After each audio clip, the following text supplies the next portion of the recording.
Qui pour renforcer l'attaque du Real Madrid, pour compenser méformes et blessures de Karim Benzema. Trois noms reviennent avec insistance dans la presse, ceux de Joselu, de l'Espagnol Barcelone, Firmino qui termine son contrat avec Liverpool, et la plus prestigieuse, celle qui mène à Harry Kane.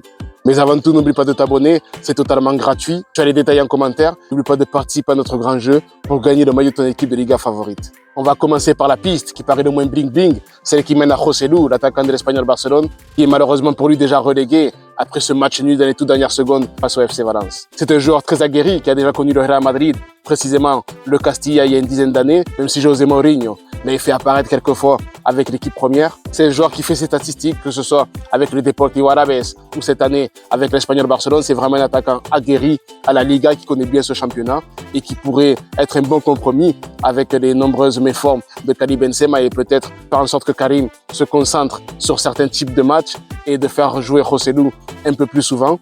Et connaissant bien la Liga, pour les affaires courantes, on sait que la Liga, c'est une affaire d'endurance, 38 matchs. Ce n'est pas comme la LDC que le Real Madrid arrive souvent à gagner. Il y a un certain type de points qu'il fallait chercher. Quand le Real Madrid se déplace du côté de San Mamés, du côté de Mestalla, il y a des stades un peu compliqués pour les merengues qui sont toujours attendus de pied ferme.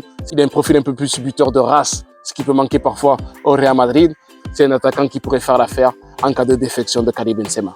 La deuxième piste nous mène à Roberto Firmino, un joueur aussi de collectif qui sait faire passer ses intérêts personnels après les intérêts collectifs, un joueur qui sait valoriser ses coéquipiers, un peu comme le fait Karim Benzema. Pas d'indemnité de transfert, c'est aussi un point à souligner. C'est un joueur qui sait aussi s'asseoir. On sait que c'est un peu plus compliqué pour lui du côté de Liverpool. Et le fait d'être sur le banc ne serait pas pour lui un drame, car il sait comment gérer émotionnellement cette sensation-là.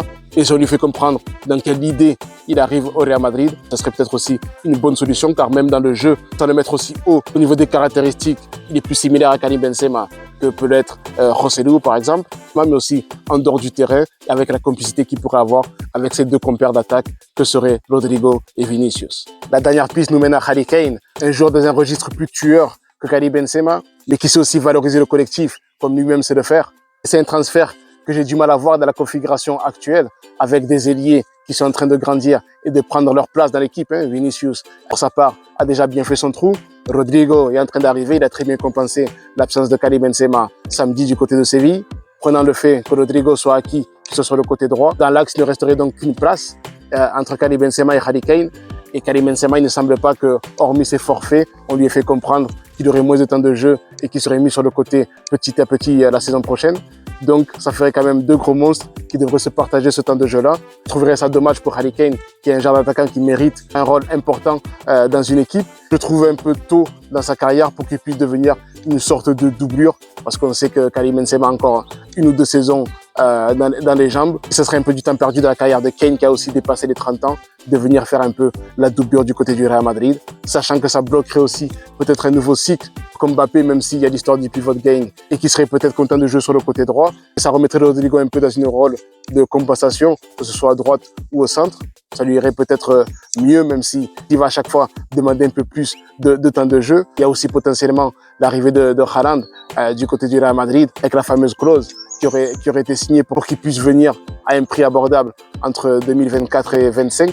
L'arrivée de Harry Kane serait très bonne sur certains aspects, que ce soit pour lui ou pour le futur du Real Madrid.